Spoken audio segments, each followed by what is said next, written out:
Ano po ang future ng AIM Global?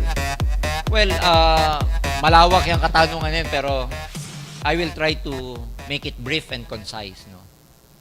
8 years ago, ladies and gentlemen, nagsimula ang AIM, a Filipino-owned company, a never-heard company. And most giant companies were laughing at AIM Global because who would ever thought, no? Sino ba si Doc Ed? Sino ba yan? Sino ba sila Francis Miguel? Sino ba sila John Asperin? And as you know, every time na may nagbubukas na networking naman, hindi halos pinaniniwalaan because ang trending, magsasara rin yan. Sa sarili niya. Which is, hanggang ngayon, nangyayari sa mga nagbubukas sa networking. Pag may nagbukas sa networking ngayon, in fact, I was in Kawayan the other day, Isabela, bago yung BCO natin sa Kawayan. No? Yung BCO owner were telling me na paglipat nila ron, may katabi silang networking company na tinatawanan sila. Hindi ko nababanggitin ko no networking. No? Anong pangalan sir? Tinatawanan sila na AIM Global, alam mo, ganito, ganyan. Kasi kukunti pa lang dahil kabubukas lang nung BCO natin sa Isabela, sa Kawayan. And apparently, alam mo naman yung mga leaders natin, baliw. So nagsimula ng konti sa Kawayan hanggang lumaki. Now, ang nangyari, when I visited the office, BCO, tinuturo nila sa akin, Sir, dati dyan yung office nung nagtatawa sa atin. In 4 months, nagsara po ang opisina nila rito. Hindi ko nababanggitin, pero yun yung sumunod na version ng Fern C. Fern B. Hindi, Fern D. may I sa una. Ayan. Ano yan? Fern C. Ayan. So, Fern. nakuha niyo ibig sabihin, okay? So, we're not trying to put down other companies. Hindi natin intention yun. What we are saying is this, 8 years ago, ganun din yung itsura ng AIM. Halos walang maniwala. Halos, Ang natatandaan ko, sir, Oo. ganito. Sino yung tatlong yan? Walang alam, okay, network leader yan. Pero walang alam sa management yan. Yun laging, walang alam sa management yan, paano nila papatakbuhin? Kasi mga networkers. Networkers daw. Now, fast forward tayo, who would ever thought na yung small-time company 8 years ago, never heard company 8 years ago, which is AIM Global, became the #1 networking company right now in the whole Philippines.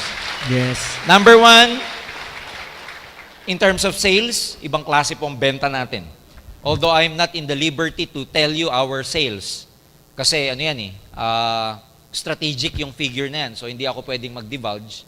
But we are telling you that napakalayo ng #2 sa atin in terms of our sales. We are #1 in terms of sales and we are also #1 in terms of numbers of distributors. At the rate that we are going now, wala na pong Coliseum ang kasya sa taga-AIM Global kasi palaki tayo ng palaki. Ang daming taga-AIM Global.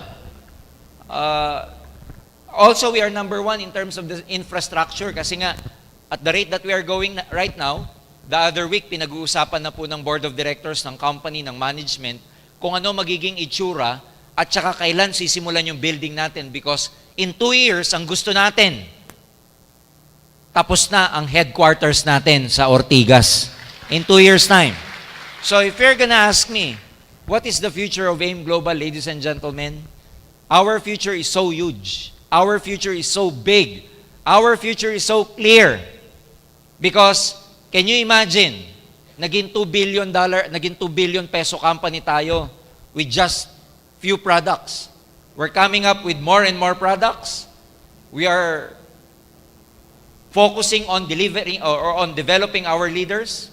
Parami ng parami ang mga nagkakaresulta. Yes. Dumadami ang mga members natin international.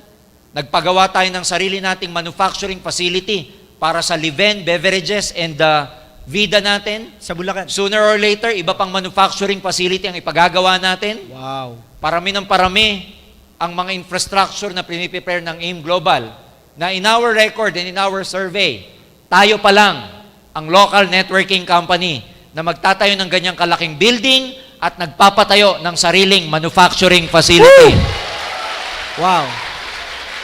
Doc Ed is also looking into possibilities of having our own plantation of coffee. Can you imagine? So, para nang sa ganun, nag-manufacture ka ng kape, may manufacturing tayo ng kape, binibili pa natin yung beans. Oo. Sa concept ni Doc Ed, what if, Bumili na lang tayo ng malaking farm. Farm.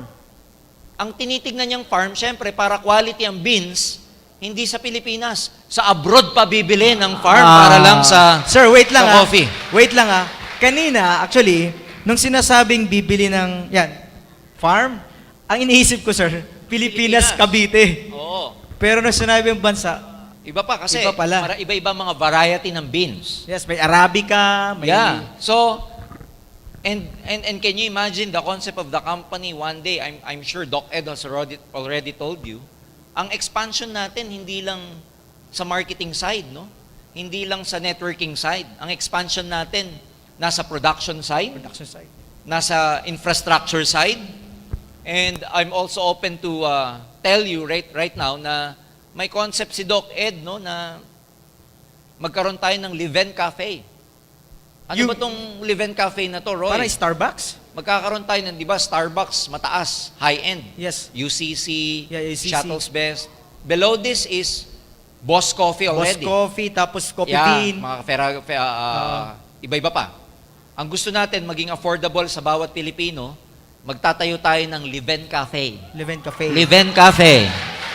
Sir, And, nakikita ko na, mapupuno to ng mga Yes. networker. And nakakatuwa kasi yung building na dinesign sa baba nun, imbis na iwa-one-on-one mo yung prospect mo sa Coffee Bean, sa Starbucks, Tama. sa live-in cafe na lang. Live-in Cafe. Gagawin nating class na class yung itsura, meron din pastries, maganda ang packaging, Sir, pwede ba tapos mag-franchise social. yan? Teka lang, Hindi, ba teka lang, mag-franchise ito yan? maganda. Ang uunahin na magkakaroon, yung mga BCO owners ang uunahin na magkakaroon. Sino BCO dito ngayon? Kasi yung mga BCO, Ayun. meron na silang captured market kaagad. Oh. So, nandyan sa ganyang direksyon. Which is, we believe na tayo lang ang merong ganyang klaseng vision Concept. because of no less than our visionary President, Dr. Ed Cabantog. In fact, marami pa siyang iniisip na hindi ko pa pwedeng sabihin sa inyo. Yung mga nabanggit ko, nabanggit niya na kasi yan openly, kaya sinasabi ko na rin.